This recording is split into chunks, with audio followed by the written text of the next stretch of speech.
Malgré vraiment ce sentiment de super mobilisation, de cohésion vraiment, de solidarité interprofessionnelle, franchement, c'est pas fini quoi, et on peut pas dire ouf. Voilà. Pour moi, l'épisode Covid, on en est qu'au épisode 2. Il y en a peut-être une trentaine. Donc,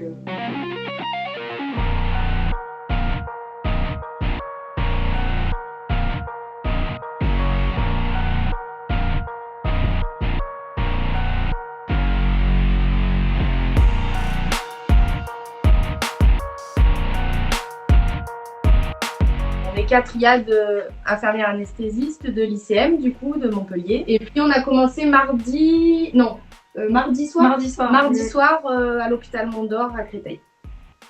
De nuit en 12h. 19h, 7h du matin.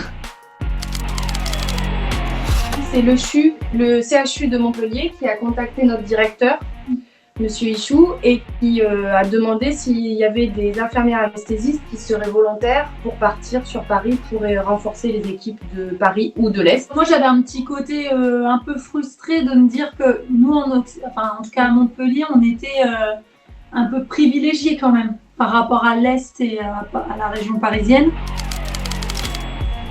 Ils sont fatigués au départ et après, quand ils voient qu'il y a de la bonne volonté, ils sont super.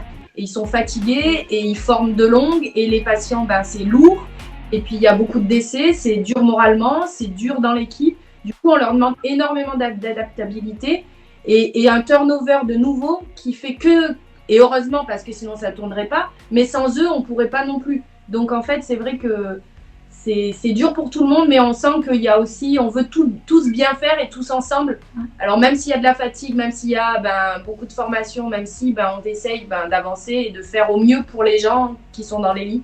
Et c'est ça qui compte en fait. Et ça va être compliqué aussi l'après-renfort pour eux, je pense. Parce que quand même deux mois qui tournent sans repos récupérateur, et congés, il n'y en a pas. Leurs congés sont annulés jusqu'à 7 ans. Humainement, on sent qu'il y a une cohésion d'équipe qui est énorme en fait, parce que du coup on se retrouve avec des renforts de toute la France, de formation, alors déjà de toute la France, mais de formation aussi initiale assez diverses. On croise vraiment des gens de parcours complètement différents du nôtre. Moi, je croyais voir plein d'infirmiers anesthésistes, un peu des gens qui avaient fait beaucoup de réa, beaucoup de soins techniques. Et en fait, on est même avec des infirmiers libéraux. Même à l'hôtel, il y a une ambiance particulière parce que l'hôtel, et ça c'est aussi important, est privatisé pour les soignants. C'est l'hôtel qui se met à disposition gratuitement. En fait, là, on paye rien.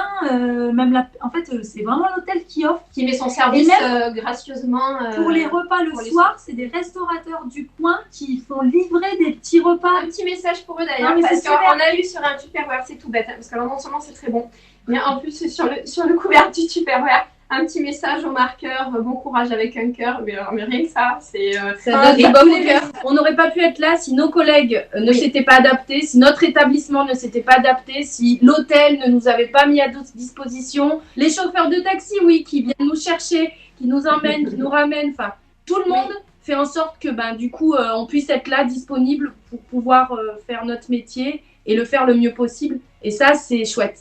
Parce que finalement, je suis pas sûre que dans une vie, on vive encore ce genre de choses et j'espère plus, vraiment. Mais c'est vrai que du coup, ça met du baume au cœur et on se dit, l'humanité, finalement, il y a des choses jolies aussi.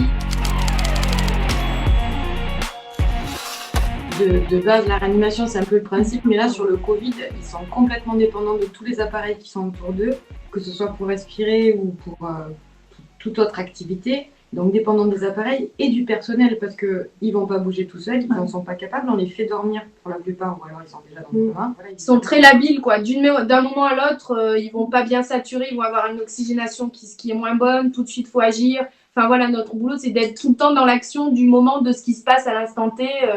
Ça va pas, on réadapte. Bon, ça va un peu mieux, puis ça va moins bien, on réadapte. On a l'impression que c'est comme l'huile sur le feu, si vous voulez. Dès qu'on fait le moindre geste, ça peut avoir une répercussion sur leur oxygénation, leur ventilation, et tout peut vite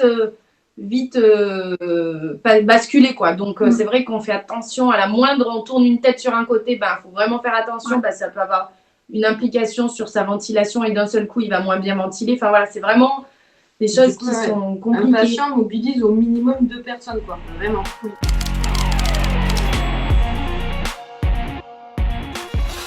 C'est vrai qu'effectivement, les soignants sont peu valorisés par leur paye parce que c'est des gens qui s'impliquent énormément, notamment dans leurs horaires, qui font souvent les 3-8, qui n'ont pas les congés comme tout le monde, qui ont toujours des congés en décalé, qui travaillent les week-ends, qui travaillent les nuits, qui travaillent les jours fériés, qui ne sont pas du coup valorisés. Et pourtant, on fait notre métier avec cœur, on s'occupe des gens, on se prend soin d'eux. Moi, je ne sais pas si le système de santé changera vraiment suite à tout ça. J'en sais rien, j'ai du mal à l'imaginer, mais en tout cas, je sais que moi, personnellement, je ressens vraiment le avant Covid et après Covid.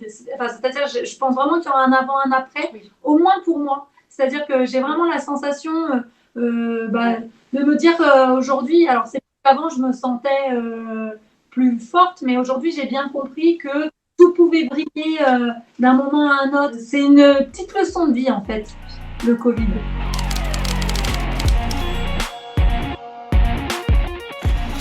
C'est justement maintenant, pendant un mois, il ne s'est rien passé. Il suffit que tout le monde ressorte maintenant, on repart, quoi. Il faut que les gens fassent attention, c'est pas fini.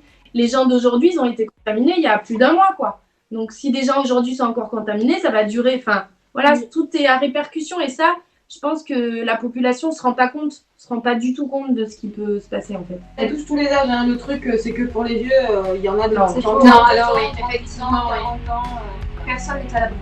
Clairement. Vraiment, la moyenne d'âge est jeune. Vraiment. Restez chez vous.